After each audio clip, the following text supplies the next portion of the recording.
Chelsea are home, back at the Bridge for the final game of 2020. Aston Villa are the visitors today. Frank Lampard will be looking for a quick reaction from the Blues after the Arsenal game less than 48 hours ago. Hello and welcome to Matchday Live. I'm joined, of course, by Jason Cundy, Savage Dan and Abby McCarthy. Dan, Abby, I've not seen you both, obviously, other than the Play Predictor a little bit earlier on, but Merry Christmas. Dan, I'll start with you. It's obvious, but it's huge today, isn't it? It's a big game. It's a big game. We had some good momentum. It seems to have been slowed down by the likes of Arsenal, Wolves, and Everton as well. So we need a win. You know, we need a reaction. We need a good performance, and we're in a difficult game today because we're playing a team that has good momentum themselves and seem to have a little bit of, I don't know, they seem to have found themselves this season. So it's going to be a tough game, but I feel like every time Frank Lampard needs a response, he gets one, and I'm hoping we get one today. Abby, it's one of those games, like Dan said, it's a big game, and the run has been difficult the last couple of weeks. But I suppose the positive of football around the festive period is it does come so quick and fast. So you've got the chance to react and almost put the weekend and put the performance at the weekend and the result of the weekend to bed straight away by getting something good today. Yeah, absolutely. The squad are going to be looking to come out and really give a reaction. And also, I think that's where our squad depth is really going to come into its own. Obviously, we can afford to make a few changes. So hopefully people are fit and ready for the game today. But yeah, it's a must win. I'm feeling nervous, but hopeful. Jay, the truth is, before the Arsenal game at the weekend, we'd all kind of earmarked this one as the toughest of the pair because Villa have been playing so well. You know, they look a completely different team to the team that struggled at times last season. They're on a very good run. They're a very good side. Today is not only a must-win, but it's also an opportunity for us to put a team that's going to be there or thereabouts, so competing for us level on points to really lay down a marker as well. Absolutely, it's been a wonderful start from Villa. They got those two games in hand, which they can, I think, go to second if they win those. The beauty of what has happened in December is, look, things can change very quickly. It wasn't that long ago people talked about us going top. Now we won our game against Wolves, we would have gone top. I think it's Wolves. Everton, it may well have been Everton game. So in 4 games, we've lost 3 of those. Things can change very quickly. 3 points today turns that around. If we were to lose today, all of a sudden it's 4 defeats in 5 games. That doesn't look great at all. But look, it's a game that we have to win. It's a Villa side that played just 48 hours ago, as we did as well. They've made some, I think, excellent signings. Matty Cash, I really like at fullback. Ollie Watkins has added something up top. I like McGinn in the middle of the park. It's a nice balanced side. They're going to miss Mings, no question, and are playing 45 minutes without 10 men, even though they actually cruised past Crystal Palace. You would have thought has to have some effect on the legs over the 90 minutes, but we will see. It's a must-win game, guys. I can't dress it up any more than that. It's a must-win game. It does feel like results tend to keep us in the balance as well, because at the moment Palace are 1 up against Leicester. Obviously, if you haven't seen the news, Everton and Manchester City, the game tonight has been postponed. We'll I'm sure talk about that a little bit later on, but games over the weekend have kind of gone our way in terms of that the balance is still very much there, and the jostling for position between 2nd and 9th is a matter of points. So yeah, like you say, Jay, if Villa win their games in hand, they can go 2nd. If Chelsea win their games in hand today, they can go 3rd. So it really is. It's very, very, very absolutely, much so. And because it's so tight and things can change so quickly. We were 8th. We're 8th now. We could have been 2nd. It literally is because there's so few points between us. But what we don't want to do is start losing too many games. The results went well. Leicester and Manchester United drew. Spurs drew. Manchester City won. I know that, but look what's going on at Leicester as well at the moment. So you're absolutely right. 3 points today would be huge. Definitely. Right, let's get into it then. Play Predictor. You know what it is by now. Make sure you get your scores in by 4:30, so not too much longer to make sure you meet that deadline. This is your chance to win a £500 Megastore voucher and a signed merchandise bundle as well. Submit your predictions on the Fifth Stand app for your chance to win. Here is what we have gone for. Only the final scores for us, of course. I've gone for a 1-0 win. Jason has gone for a 2-1 Chelsea win. Dan has gone 3-1. Abby has gone 2-0. Abby, 2-0 for you today. That would be lovely, wouldn't it? Yes, needed, please. I'm really hoping that that is the way that things go. I think that we absolutely need a win. I'm thinking it'll be a good time for us to face Villa as well. You know, just the fact that they had to play with 10 men, some tired players, Tyrone Mings out as well. I'm really hoping for a couple of goals from us. I know that we haven't really lost at the Bridge to Villa in like years and years. So yeah, I'm really hoping for something today.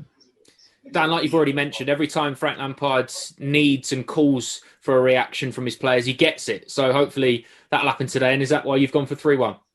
Yeah. Well, I have to before the Arsenal match. It just would be typically Chelsea. It would be typical of Chelsea to lose to Arsenal, and against a tough outfit in a tough game against Aston Villa, we beat them 3-1. So I suppose, I'm hopeful. I do think we'll get the win today. I feel like it will be a tough game, but we've got more than enough in this squad. We just have to show up. Completely right. Teo, let's go into our hot topic one. Jay, I'll get your thoughts on this then first for our hot topic one, which is it's crucial to end the year on a high. It's been a good year on the pitch. Of course, there's been a lot going on off the pitch. We're all very aware of, but in terms of where the football club has come in the last 12 months, getting back into the Champions League despite the transfer ban and the players that have come in, Frank Lampard being in the dugout. But it's important to make sure that we don't sort of let a poor run of results over the last couple of weeks end what has been a very progressive year. Yeah, I think you're right. And it's amazing, really, how we live in the here and now in football. Results are so important. They can so matter so much to what's happened over the last 3 or 4 weeks. What we mustn't forget, actually, is we started the season really well. And integrating the new signings, I think Frank deserves a huge amount of credit. We've hit a sticky patch now, no question about that. And what we don't want is to end what has been pretty mixed year in terms of results, performances, and where we wanted to be right now, but where we can be in 90 minutes after once the first whistle blows. We can either be 8th or we can either be 3rd. That's right now is where our season, and it's such a short time in which you think, oh my God, we're talking 90 minutes here. How can that have such a bearing on? But look, it's been a really good year, really good parts, some medium parts, and maybe some low points as well. But isn't that just football? Absolutely right. And Abby, we see this all the time, but to start the new year in a positive mindset, coming off the back of this one, and then have a couple of days rest, and obviously we wait to see what happens with Manchester City after the announcement that their game's postponed with Everton today. But in terms of going into the new year, fixtures don't they don't get easier, certainly when you kick off the new year against Manchester City. So to finish with a positive result today will give us a huge boost going into that and going into 2021. Yeah, absolutely. I think it'll give the fans a boost, the squad a boost, the manager a boost. Like, as Jay said, though, we started the season really well. We're maybe not doing so well right now. So to finish the year on a high would be good. Get back to our winning ways, get that winning mentality back, and, get people talking about us winning the title again. Why not? Absolutely right. And Dan, that's it, isn't it? Every team goes through a patch where perhaps results don't go their way. It happens. It's football. It's never plain sailing. There's no team, bar probably Liverpool over the last couple of years, that have been able to just ride out everything. So it's a test of character, but it's also an opportunity for players to step up and show Frank Lampard that they need to be trusted in that position. And especially when you've got such a big, deep, strong squad like Chelsea have, you look at it from a sort of a blessing point of view. It's a chance for him to really test some of the players to see who he can rely on and who's going to get a run in the side. Yeah, the bad patches are all part of it. Even the Liverpool side that looks so dominant, I remember them going for a little bit of a bad patch and dropping points here and there. So it happens, but it is about, after that point, the personnel, the character of the players, and almost you've got to just go back to basics, because things just stop coming off for you. And I don't know what the football gods do, but they decide that every decision that can go against you will go against you. So we're clearly in one of those patches at the moment where things just aren't dropping for us. But we need to make our own luck, and the players that come in need to have a big impact. And I'm sure they will. There's so many characters in this team, so I feel like the players that do come in are going to come in and make a positive impact on the team. Jay, like we keep saying, it is a big game today. Aston Villa are a very good side. Obviously, John Terry in the opposition dugout. There's loads of little messages. Tammy Abraham, obviously, formerly on loan there. There's the Mason and Fikayo will have played against them when they were at Derby for Villa and etc. There's so many things that add to today. In itself, it's a big game. But when you add all the additional narratives and stuff, you can't really put as much emphasis as we'd like to. But today is a huge day. And if Chelsea get a result today, it's not so much about the performance. It's more about the result, is it not? Oh, the result is absolutely paramount. I'd like to see a performance. The last 4 games have been substandard.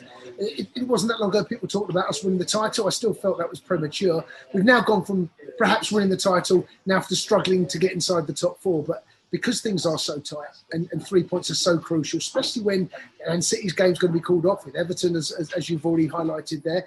And there's so many games to come up over the next 48 hours or so.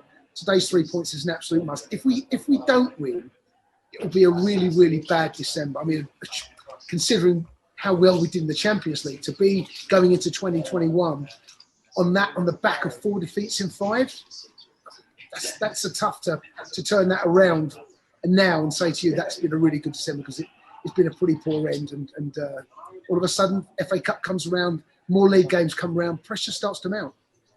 Absolutely right, mate. Well, I'll tell you what, let's have a chat to Ben Andrews, who's at Stamford Bridge for us today. And Ben, I believe you've got the news that we're all awaiting. Who has Frank Lampard selected today? Lots of changes, Joe. He promised there would be anyway. He would have done so regardless, I think, of the result against Arsenal. But 6 of them overall, which is a lot, needless to say. And they are as follows. You've got Azpilicueta coming in for Reece James. I don't think that's a surprise. You've got Callum starting. That's definitely not a surprise. He's starting in place of Timo Werner, but it'll be Pulisic left side, Giroux in for Tammy, and then Callum from the right. That is what I'm hearing here. In midfield, Jorginho rather than Kovacic. That's not a shock. Thiago Silva's never going to play twice in 3 days. But maybe the most interesting of them all is the fact that Zuma is also rested. So he's rested the pair of centre-halves. So you've got Christensen and Rudiger and Azpilicueta into the back 4. Chilwell, the only one of that back 4 to keep his place. Mount, Kante, Jorginho in the midfield. Pulisic on the left. Hudson-Odoi on the right. Olivier Giroux up top. Ben, we had Carlo Cudicini on the show on Boxing Day against Aston, and he said about when Jorginho came on, Frank was perhaps looking for that experience and that leadership, to get you out of a difficult situation. By the looks of the team today, when you look at Azpilicueta, Jorginho and Giroux starting, it looks like that might be what Frank's looking for today. Do you think that experience is something that is going to be needed? Maybe. That's a perfectly valid thought to have. I just wonder if it's also circumstance. But you're right, they are senior players who've been there, seen it and done it. The Jorginho one's interesting. You can think back to Palace in the post-restart when it was just getting a little bit out of control there. He brought him on as well and was very effusive in his praise. The funny thing is, I think Jorginho's been very in and out, hasn't he? Sometimes you think, oh, we need that control. And other times you feel like he's not in Frank's first choice midfield 3. And a lot this season we'd have probably said having Kovacic in there. Giroud did not come on at Arsenal, so there's a freshness there. Reece has been playing a lot. He's given away a couple of pens. One of them he got lucky with at Wolves. So I think Azpilicueta was probably going to be playing this even if Reece had a blinder. And just on that, Reece at Arsenal, I think he's been in for a fair bit of stick. I don't think he got a great deal of help from Christian Pulisic up against Kieran Tierney. That may have been something you've been discussing already on the show. I think it's spot on. Jace, we've all seen it. Frank mentioned it straight after the game, but Callum Hudson-Odoi was a guaranteed start today from his performance second half against Arsenal. It's an opportunity for Callum to really grab that position and make it his own, because we've seen how good he can be, but I suppose it's the consistency, and it's difficult for a younger player to get that straight away without getting a run of games and being given that opportunity. But I suppose this is it for him. Yeah, we know what Callum's got under the bonnet. We know how good he can be and potentially how good he's going to be. He's had injuries. He's been in and out the side. Clearly, the new signings have stunted that progression, but he played himself into the side. I thought second half he was probably our best player. Took the game to Arsenal and does what he does best, delivering decent balls into the box. I still like to be a bit braver on a 1v1 situation. Don't be too predictable. Tends to go sometimes on the outside all the time. Mix it up, come on the inside. I know his left foot isn't as weak, but you start to become predictable, you start to become easy to defend against. But he's played himself into this for me. And interesting to see that Frank's signings that he's made all in the summer, only 2 actually start today. So this side, other than the goalkeeper and the left back, were here last year. So that tells you a little bit about where we are right now. Some of the players, either because they need to be rested or aren't quite good enough to get into the team. So some work to be done from the bench, definitely. Ben, we've seen obviously fairly heavy rotation from Frank Lampard. Has Dean Smith done the same for Aston Villa? Do you know how not they're at all. set up? No, they've only made one change, and that is the one they had to make because Tyrone Mings was suspended. And coming in for him is Konza, who I think has been very good this season. Anyway, he had been first choice and is back in today. So Bertrand Traore, probably against his old club, there's a bit of X factor there. It's everything you'd expect, even though they had to run a lot with those 10 men for more than half the game the other day. They are very, very good away. I imagine you've been talking about it, but I mean, they've got 5 away wins this season, all with clean sheets as well. All of those 5 wins, they have pace. You hope that they ran themselves out a bit against West Brom. But in terms of their side, no, just that one change. So you're seeing maybe clubs who haven't got the depth that, say, Frank has the luxury of, going, I'd rather pick my A team, even if they can only go at 80%. I think that's what you're seeing from Dean Smith today. Dan, like Ben's saying there, do you think that's what comes into it? Because Dean Smith's obviously, his team's on a great run. They've performed very well recently, coming off a 3-0 win at the weekend. Is it perhaps more less worrying about the fatigue and more the mental strength of his side, do you think, that will try and get him through today? Perhaps. I mean, they do work hard as a team. So it does surprise me that he's only gone with one change, but I feel like that's an advantage for us. I feel like we'll be fresh. I feel like we'll have a lot of experience as well as a lot of pace. We've still got Pulisic and Callum running down the wing. So hopefully, even if they're not feeling fatigued right now, we can make them very tired very early and get in behind and kind of get them thinking about what changes they need to make. Because at the moment, they're a bit of a very a stable, solid, well-oiled machine. So they know when they go to teams' grounds, they know what to do. They're well-drilled, and that's probably why there's only been the one change. Abby, like Dan's saying there, that you've got to anticipate at some point they will tire because they're human beings. But when you've got Christian Pulisic and Callum Hudson-Odoi with pace to burn, running wide and running at them, that's hopefully gonna set us in good stead today. Yeah, absolutely. As Dan said, hopefully that is going to massively work in our favour, and we're going to use our pace and really create chances today. I mean, in the Arsenal game, I know we don't want to dwell on it too much. I think we've all steered over that now. But there was, we were very easy to defend. There just weren't enough chances. So I'm really hoping that changes today, and I think Pulisic and Callum Hudson-Odoi will be driving that forward. Jay, obviously, Andreas Christensen and Antonio Rudiger coming in at centre half today. I think we're all a little bit surprised that Kurt Zouma didn't start, but with those two, they've I suppose players that haven't played enough football for their own stature, both being full internationals and played a lot of football for Chelsea over the years. But in terms of a performance from them today, it's another opportunity. We saw at the start of the season, Rudiger not even getting in the matchday squad, and then all of a sudden in the Champions League, he's getting a run of games. So I suppose you have to look at it on the positive side, that a player that gets an opportunity, regardless of what position you're in, if you play well, Frank's going to reward that. Well, I have to say he's going to reward it if they play well today, because you would have thought that Thiago Silva and Zouma are going to come back. And that is a bit of a problem there. You do sense that he has got his partnership at that back pretty much sorted out. I take your point. You play yourself into the team. Callum Hudson-Odoi is a perfect example of that, what he did against Arsenal.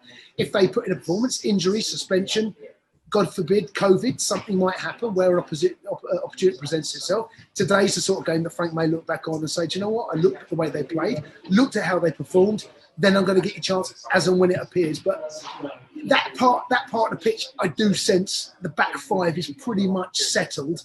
If you're Ollie Watkins, on the other hand, you're looking at that going, kind of like the look of that. So they've got to put in the performance because he's a bright boy, Ollie. And Jay's just mentioned it there. Ollie Watkins is, I suppose, one area that we look at in his matchup against Rudiger and Christensen. Jack Grealish is another. He kind of floats between wherever he likes in this Villa team. He can play wide, he can play as a 10, he can play deeper if he wants to. Where do you see the key matchup coming today? Well, they're going to be quite happy for Chelsea to have the ball. It's whether they've got the space in behind to attack. As Jay said, Watkins is quick. He's also, we've had a habit of ending people's bad runs, including Arsenal the other day. Ollie Watkins has gone without a goal in 6, actually. So hopefully this won't be the day. He couldn't have come closer the other day. I don't know if you saw, he hit the post and he hit the bar in their 10-man win. But they are a settled side. They are dangerous. I like the fact that Pulisic is playing from the left, though. And as you were saying there about the fast start, and maybe their levels might dip. I'm talking about Villa's as the game goes on. I just wonder, it's so hard to call anything this season, but surely one thing we can call today is that the Chelsea boys are going to come out absolutely hell for leather. They're not going to keep it quiet and tight. They are surely from kickoff with a flea in their ear going to go hammer and tongs at Villa, and maybe pushing them back is the most important part of this, and getting that early goal. Mate, completely. I think you're absolutely right. And I'm looking forward to it now. I think we're all a little bit nervous as well. Big games give that to you. Jay's getting a clap in. There you go. You can see we're all feeling it. We'll be back very, very shortly to continue the build-up. But first, let's have a little look at the last time we faced Aston Villa last season in our 2-1 win. Chelsea welcome Aston Villa to Stamford Bridge, with the Blues looking to get back on track following defeat against West Ham here on Saturday. And Chelsea have a formidable record against newly promoted sides here, losing just once in the last 55 such matches. Frank Lampard could be forgiven for feeling extra motivation to get maximum points tonight as he comes up against the team that beat his Derby side in last season's Championship playoff final. Tammy Abraham fit to face the team. He played such a big part in getting to the Premier League last season. His hip injury, thankfully not as serious as first feared. Abraham's inclusion, one of 5 changes from Saturday, as Piliqueta, Kante, Christensen and Willian, the other men to come in. It's Christensen's first league start since September, whilst Kante makes his 150th Premier League appearance. Villa show 3 alterations from the side that started at Old Trafford on Sunday. Frederick Gilbert is suspended, so El Mohammadi comes in at right back. Marvellous Nakamba is preferred to Douglas Luiz, whilst Trezeguet comes in for the injured El Ghazi.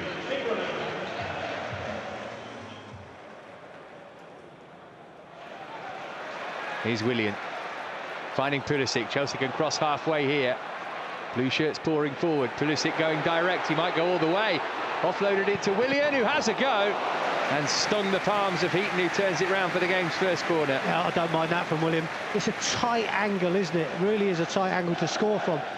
Decent enough save by Heaton. Willian with some space. How's his cross? It's decent. Oh, and Pulisic was in there attacking it, and El Mohammadi did really well to get something on it. Just over the top of Tammy as well, wasn't it? Christian Pulisic unlucky not to get something on it, but that's better. Nice ball in from Willian. Another chance here.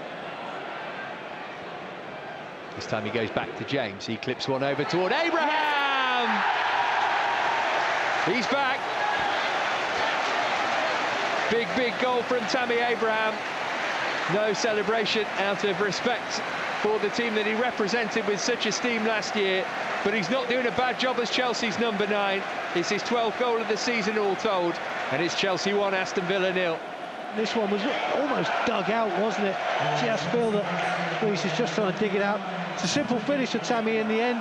Poor marking by Villa, and that's a simple header, but you have to be in there to score goals like that, and he's in the right position at the right time.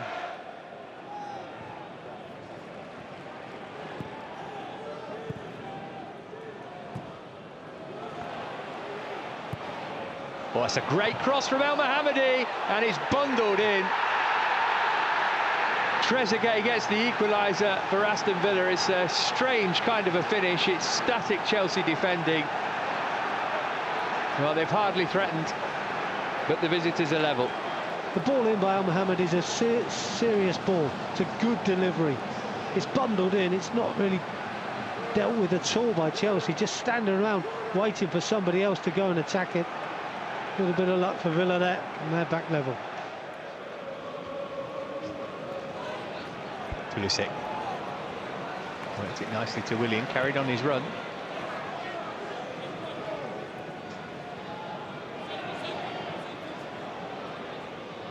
Kante on the outside here.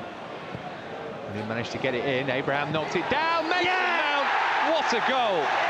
What a goal! Beautifully worked, fantastically finished. Mount back in the goals, Chelsea back ahead. Willian waited a while for support, doesn't get it, so he clips it in the box. Lovely little chest layoff from Tammy. And there's his pal Mason Mount, only a couple of yards away. He smashes it home, fully on the volley, sweet as you like.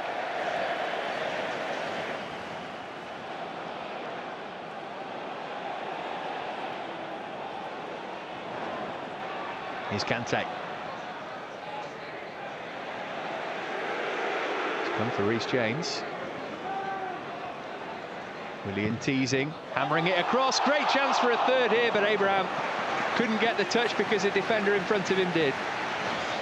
When Willian does well, and again, Seppo was superb. Deflection just takes it there. He's actually tried to nudge El Mohammadi, but I think if he attacks it with his head, he's got a great chance to score here.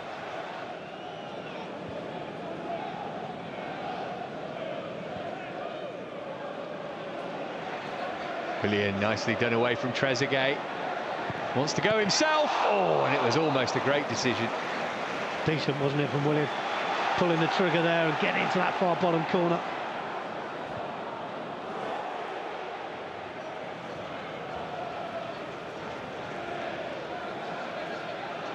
Kovacic, urged to shoot. Instead fed it to Pulisic. In toward Abraham. Back for Azpilicueta. Oh, so close. Just want to see it fly into that far side netting. It's a lucky break with the ricochet. Tammy can't quite find that bit of sharpness just to get him across in front of his man. Pulisic turns well, sets it up. Lucky ricochet. Takes it to Azpilicueta. Can't quite get it on target.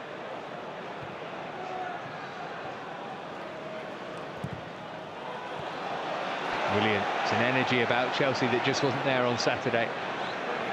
Oh, it's a good ball. Tammy Abraham! Oh, he'll feel that that was the chance to settle it. He's made a great run, hasn't he? I mean, 3 against 3 going forward. Good run. Stays onside easily. Gets into a decent position. I'm not sure what's in his head, to be honest. I'm really not sure. Is he trying to clip that into the bottom corner? Is he trying to drag it back for somebody else?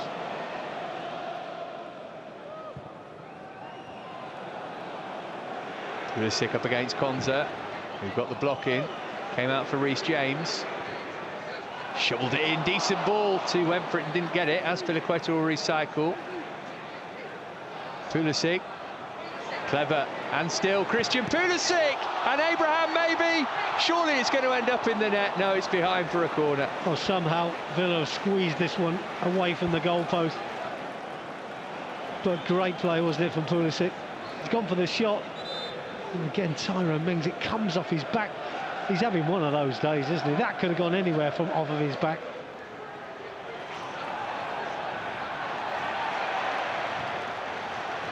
Kante back minding the shot.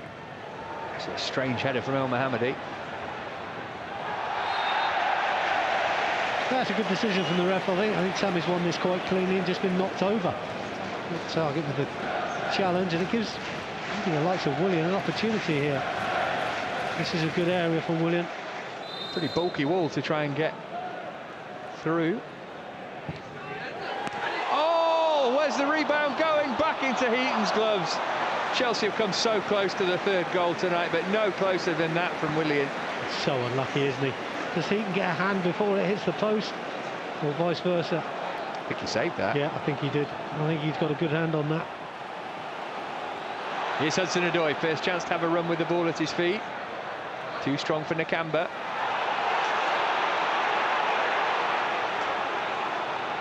Willian's taken a knock now. I'm not sure if he was injured just prior to that ball coming in as well. Again, a raw Callum Hudson-Odoi. Maybe would have run differently with the ball if he'd have been up to full speed.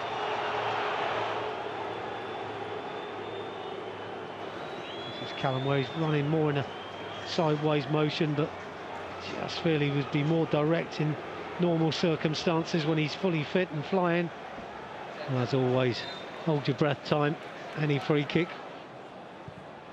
In from El Mohammadi, Douglas Luiz. Oh, brilliant save from Kepa, and James quickest to react. Time seemed to stand still then. He seemed to go down in slow motion, didn't he, Kepa? I thought he had it covered all the way, to be honest. Added time in added time. Heaton got something on it. Mings has got to send it in. In it comes from Mings. Kepa's come. Kepa's got it. Oh, it was a dreadful delivery, wasn't it? And really got what they deserved, Villa, there. Big, big win this feels like for Chelsea. A goal in each half from 2 of the academy stars, Tammy Abraham and Mason Mount. That after Trezeguet had equalised shortly before the break for the visitors, who put up a real fight. Chelsea back to winning ways. John Terry's return to Stamford Bridge didn't go the way that he would have wanted. Great to see him back amongst friendly faces, though. But it's Frank Lampard who is the happier of the 2 Chelsea legends tonight. Final score at Stamford Bridge: Chelsea 2, Aston Villa 1.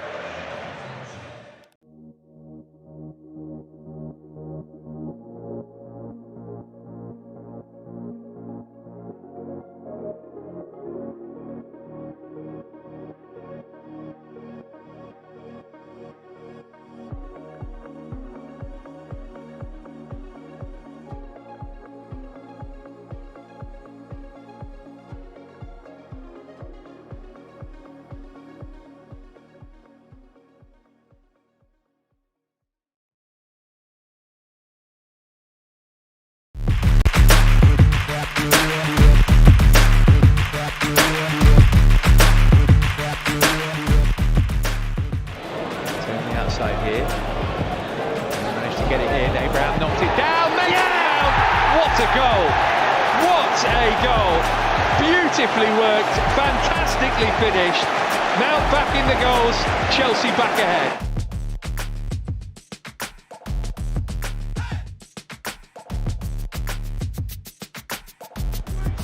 Again, lovely interchange. Oh, wonderful goal! Pedro's on the end of it. Absolutely brilliant football from Chelsea, who were 3 up inside the first minute following the restart. And Villa are in massive trouble. 3 goals, 3 points. Thank you very much. Great play, a great finish as well by Pedro. Drops the shoulder, and you find your teammate. Osgood, as it goes again, there might be another one here, and there should be another one here, there is! Well, that is Hazard this time, and it's terrific play. And Aston Villa have indeed down tools here to a man, because Chelsea are running riot, and that is a 7.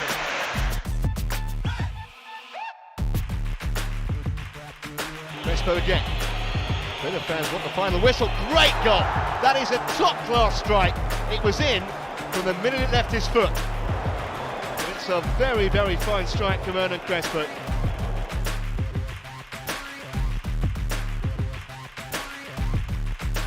Hazard, Ashley Cole, back to Hazard. Oh, Lampard!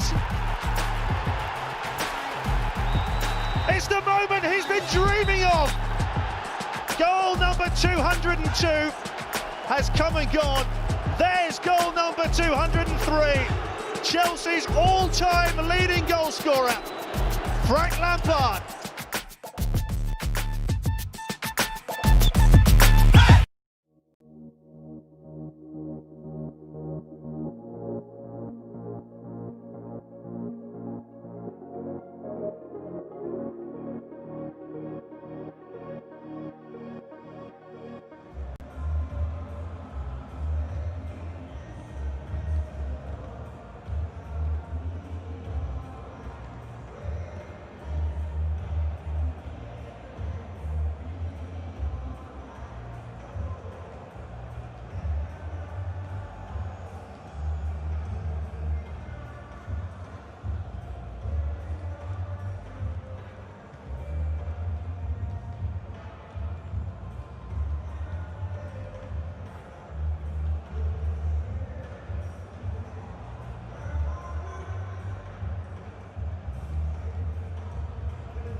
Oh my God. No, I can't say that.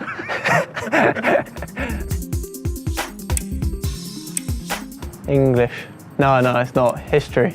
History. Yeah. Languages. French, Spanish, all of them. Just, forgot everything. Yeah. Which one do you want to learn? I'd like to learn Spanish. That's something that's on my, that's something that's on my list.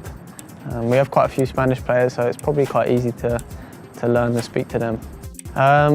Passed them all, C's, but the main thing is a pass, so no, maybe 1 B, but no A's, but I passed. Wow, I told you I was a good kid, so I didn't really do too many bad things. Maybe just like sneaking out to go to the park or play football there. Yeah, they probably knew about that, to be fair, so yeah, I don't know. I was probably up there. I was quite small when I was younger, so the bigger boys were all right, but I just used to run run rings around them. But yeah, I was probably the best, maybe. Yeah. Oh my God. No, I can't say that. No. Yeah, I do keep in contact with them. Yeah, to be fair, some of them are big Chelsea fans and message me after games and stuff, but yeah, I keep in contact with my school friends. I'm Mason Mount, and that was my 90 seconds.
Kickoff is fast approaching at Stamford Bridge. The Blues looking to end 2020 with 3 valuable points against the team matching a stride for stride in the league. Chelsea host Aston Villa in the Premier League, and we'll go straight into the team that Frank Lampard has selected for this afternoon. In goal, Edouard Mendy, a back four captained by Cesar Azpilicueta, Antonio Rudiger and Andreas Christensen come in alongside Ben Chilwell. Jorginho, N'Golo Kante, Mason Mount make up the midfield. Callum Hudson-Odoi, Christian Pulisic and Olivier Giroux. On the bench for Chelsea tonight, Kepa, Thiago Silva, Tammy Abraham, Timo Werner, Fikayo Tomori, Mateo Kovacic, Billy Gilmour, Kai Havertz and Emerson as well. Let's go to our one to watch. He's a man that we all love to wax lyrical about. So let's give him that. It's N'Golo Kante. He's got a big job on his hands today, hasn't he, Dan, in terms of probably keeping one eye on Jack Grealish, but he can affect the game in a million different ways, and he just strengthens any team that he's in. Yeah, easily, walks into any team probably in the world. Such an important player, so much industry, but his class on the ball. Yes, he's got to keep an eye on Grealish, but there's also McGinn.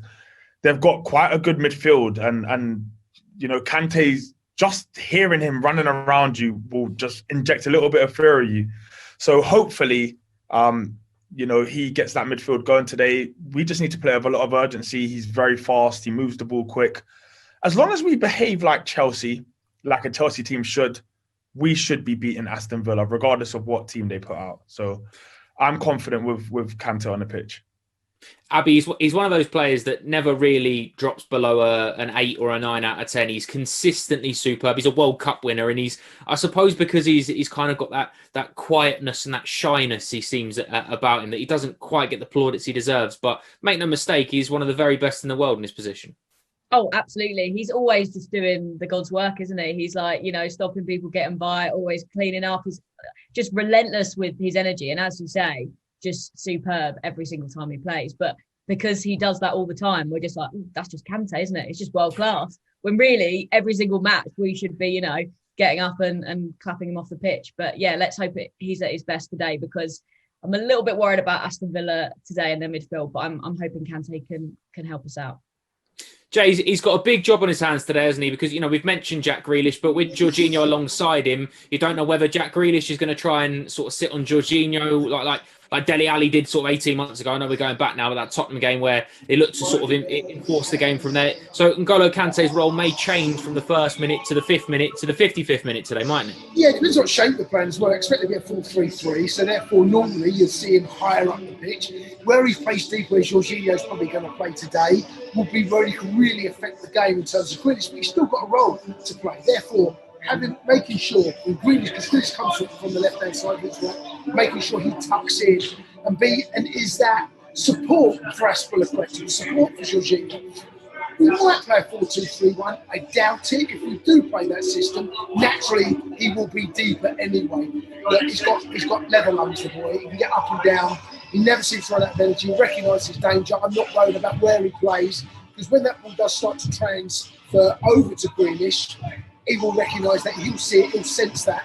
So but his role is absolutely crucial, both with the ball and at times his possession isn't as great as it could be, but more importantly, without the ball, he's absolutely crucial.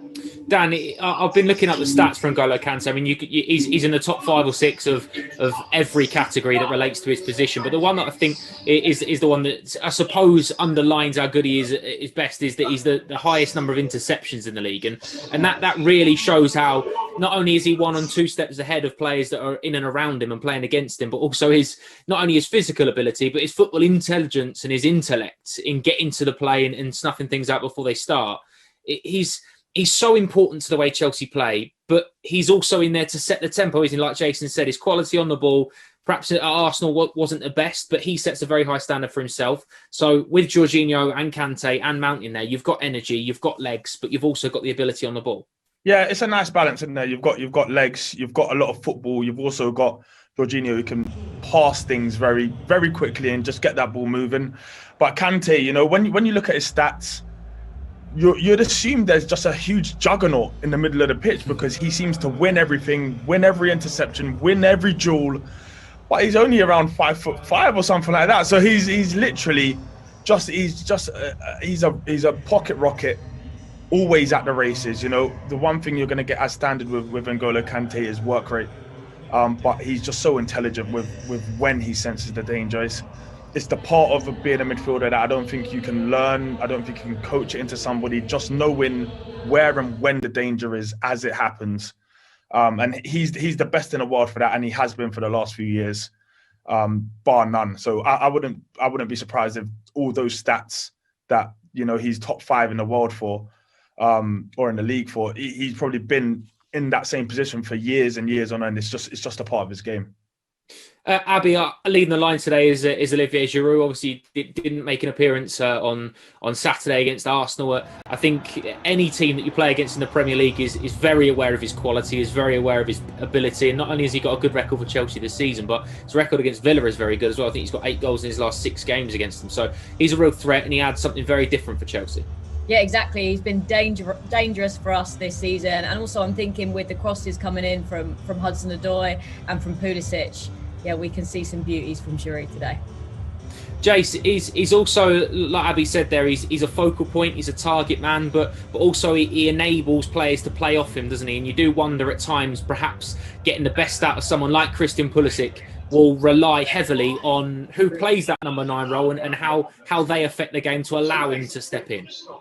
We all remember the comments that Hazard made. The best player he's ever played with up top is Olivier Giroux. He understands the need to link up. He's got brilliant touch. He's got great awareness. He's actually better than people think, unless you get to see him play something like we have. I didn't really appreciate him when he was at Arsenal, because you see him only on the telly. It's not until you see him up close and the link-up play, you study his game. And those players, I can only imagine what must be going through. And the conversation between those three of them, lend it into me, I will give it back. Look to make those runs beyond me, I'll find you. Those little intricate passes, I don't think we do that enough, in all honesty. That number 10 area, we've really, I think, kind of vacated that over the last 3 or 4 games. The area where you can get in beyond their lines, if you like. We've got runners that can do that diagonally or from deep. Mount can go and do that. Hasn't necessarily got the one to. Mount's got to read that. If that ball is out left to Pulisic and he plays that ball to Giroux, can he go and join? Can he go and be the link-up man? Can he go beyond their midfield and be that loose number 10 that go on the right? At the same price for N'Golo, but Mount is definitely better. So, yeah, look, he is definitely, in terms of what we've got up top, he's definitely the best link-up man, and those other work players must love playing him as Hazard. Absolutely right, mate. We saw part 1 on Saturday, so it's time to have a little look at part 2 of our analysis of Chelsea in 2020. What a brilliant transfer window the summer was for Frank and every Chelsea fan. So exciting to look forward to the new year. Additions all over the pitch. Mendy adding some real confidence at the back. Thiago adding that vast experience alongside the ever-improving Kurt Zouma. Also Reece James at right back, and of course Ben Chilwell. That defence has changed so much from last season. Not just that, but the creative side of the game as well. Ziyech, Werner up top, Havertz as well. Pulisic, who we're yet to see playing the same pitch as Timo Werner and Ziyech. Exciting times ahead. Goals, creativity, defensive stability as well. I think every Chelsea fan can look forward to 2021, what could be one of the best years for the club in recent times. We're all very aware of how different the world has been in 2020. So I wanted to kind of bring it back to on-the-field matters. So our hot topic 3 for today is, how would you sum up 2020 in a word for Chelsea? Abby, I'll start with you. 1 word to sum up Chelsea's year, and then I'm going to leave it to you to I suppose dig your way out of it, because it's difficult to pen it all into 1 word, isn't it?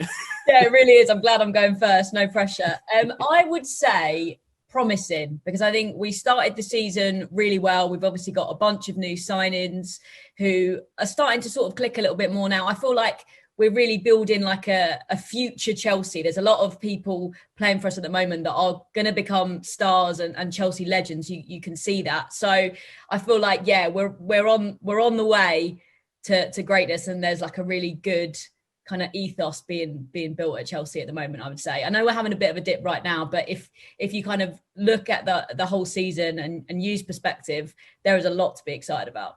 I like that. Promising to a good start. Dan, what are you saying?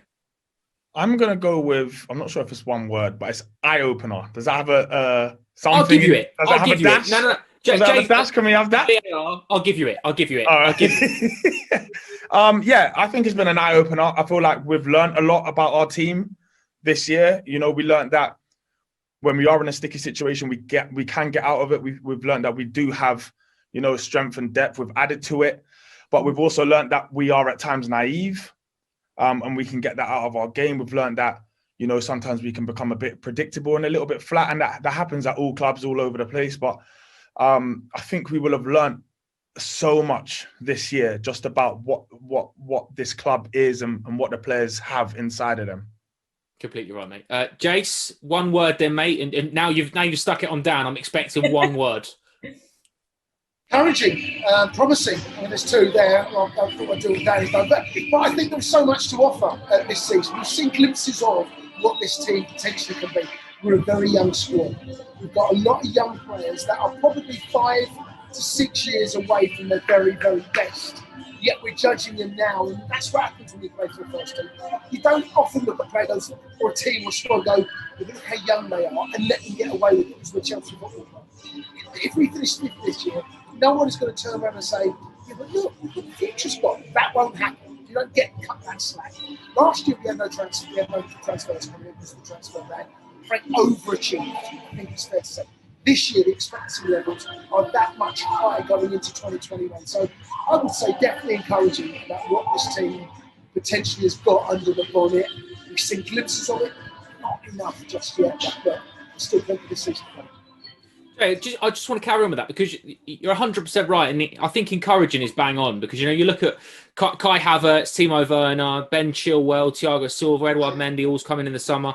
These are players that are going to take time to adapt. I mean, Ben Chilwell straight away has adapted well, but in fairness to Ben, he's probably the one that's had the least difference in terms of for Kai, for Timo, for Thiago and Edouard. They're all coming to a new culture, to a new country in the middle of a pandemic where you can't go out and enjoy yourself, you can't go and mingle with your local community or sort of get to know places around you. So I think encouraging is bang on because it's one of those where, like you said, football doesn't afford you time. But in 2 or 3 years' time, when these players are fully settled and they are, at their peak, I mean, we're talking about young sort of 20-year-olds here. This is the start of something, and Frank is building. And we know that. We are going to be judged as a club on the here and now. So we've got this potential to what we achieve now. Timo Werner, supreme goal scorer, the Bundesliga in Germany. He's going to get less slack. I think that's what he's still very much he's got in the professional. Jay, I'm gonna have to jump in. Sorry, mate. It's quite loud there, and we're struggling to hear you a little bit. But again, we get. It's not your fault, Jay. Don't worry about it. Again, this is 2020 for you. We're learning. This is the adaptation that we have to make. So he's not new, but he's still adapting. It's all good. Now, good work as usual, Jay. But Dan, exactly what Jason, the point that Jason's making there. They've come from very competitive, difficult leagues, but they've also come to leagues that aren't quite like this. They're not quite like the Premier League. This is a different animal, and we expect a lot of players to hit the ground running and to come and get into it. But when you think about it, they're only 2 or 3 months into a new club, into a new country, and into a new division. Yeah, this is without a doubt the toughest league in the world. There's no ground you can go to and kind of just stroll away with 3 points. It is that tough. Every game matters. Every game counts. We've said it. There's probably a 5-point difference between 2nd and 8th place, or maybe even bigger than that. So the players that have come in, they're young. They still got a lot of growing to do just themselves, and then you're going to develop physically into your prime as well. You get better and you learn more, and you kind of learn to play with your fellow players, and it's on the up and up. But as Jay said, you don't get afforded that time at Chelsea. Even when we try to, there's only so much, because we've got such a winning mentality and we're used to winning trophies and used to being at the top of the division and winning cups. There's only so much that you can get in terms of time, which is why the players kind of need to hit the ground running. And to be fair, they kind of have. We have overachieved, and the future is looking bright. But we just got to make sure that we dig our heels in now and just show everyone why we're Chelsea. Completely right, mate. On the fifth stand throughout this week, you can see our special Best of Chelsea's 2020 series. Here's the first of the set, looking at some of our favourite moments. Enjoy. Ingle fancies it. Oh, that's an outrageous goal. Promising Ballo into Johnny Russell, 1-0. Tempted to have a thump here, Reece James.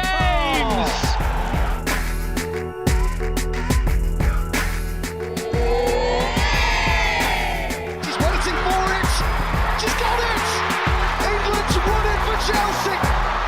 The FA Women's Community Shield is back, and Chelsea are back with more silverware.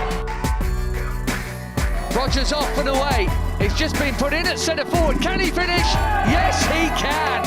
Livramento just forces Lazio a little way wide. Left by Livramento. You want it, Here's Armando Broja. He's going to go for it. Oh, what a goal. To Giroux. Can he get the shot up here? Kicked away by the Reece Barkley on the follow-up. It's the woodwork. Back for Giroux. Yeah! Minamino working it back to Mane. Billy Gilmore's there and deals with it as if he was 28, not 18. The Premier League was today suspended until the 3rd of April due to the outbreak of coronavirus. Hey everyone, it's Fikayo Tomori, and this is how I stay at home. Oh, I'm having a lazy day today. You hear me? Just about. Hello, handsome. Dr. Panos, how are you? Honour and a pleasure. No, it's my honour, my pleasure. I like the top you're wearing. Perfect.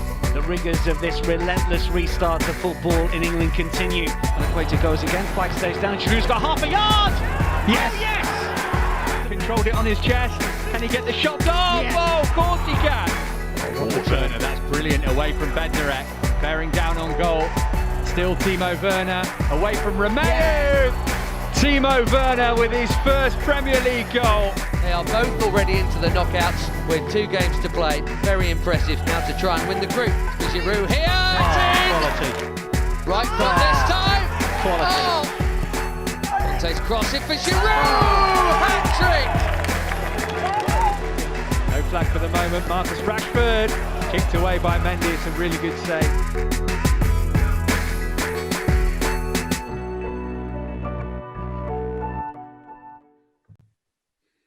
It's really nice seeing that video. Obviously, it's been a very difficult and a challenging year, but seeing the work that the players and Frank Lampard were doing over Zoom, speaking to people in the community, the success of the women's team on the field, getting to an FA Cup final. I mean, the club itself, the hard work and the kindness and the care that we gave to sort of the NHS to allow them to use the hotel at Stamford Bridge and things like that. You know, it's been quite, I suppose. It's been a year where you learn quite a lot about your football club, isn't it? And, you know, we're all fans. You know, we see it from a perspective of everything we always see in a positive light because it's Chelsea, because it's our club. But Abby, seeing the good work off the field that the club does and goes above and beyond when perhaps some clubs have got the tone a little bit wrong, it does make you extremely proud, doesn't it? Yeah, exactly. As you say, obviously, we've all been Chelsea fans, since we were teeny tiny, but it does make you so proud to see your club go above and beyond for the community. And I definitely think Chelsea have done that this year. And it's been tough. Like, people have really needed the support. And I think Chelsea have done so well to do that. So many kind gestures. It makes me prouder than ever to be a Chelsea fan. Absolutely right. Well, so it leads us nicely on to our favourite Chelsea moment of 2020. Dan, is there a moment that sticks out for you? I've got a couple that straight away pop into my mind, but where are you going? I've got one. I'm just trying to think if this was even in 2020. I don't think it was. It's been a long year, mate. Go on. Yeah, you're going to say. I know what you're going to say. You're going to say Ajax, aren't you? I am going to say Ajax. You are going to say Ajax. Yeah. Okay. Is it I'll give you it. It's 2019, but I'll give you it. It's in the 2019-20 season. I'll give you it, but then I'll ask you for another. Is it in the year 2020? Yeah. Go from. That's from what January I'm going for. to I was going for the calendar year. Yeah, I was gonna when Reece James got his first Champions League goal at Ajax, the 4-4.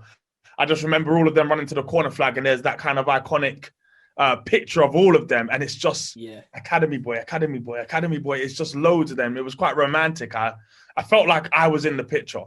So yeah, I love that one. I'm going to help you out here then. So what you're saying is you're saying the academy in general, in terms of becoming first team pros, having moments, leading the side. You took the words out of my mouth.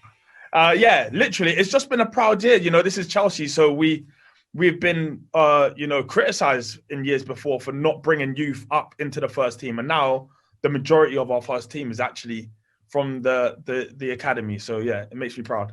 It's great, isn't it? Abby, what about you? Kind of going on from what Dan said, I think it's just like Chelsea as a whole club. I mean, like, Chelsea women's have just been absolutely killing it in recent years. Obviously, some really exciting signings as well. All the youth players coming through to playing in the first team. You've got the development squad that have been doing really well as well and are kind of making the next star. So I think it's just the fact that Chelsea at all levels is superb. Like, you just love to see it, don't you?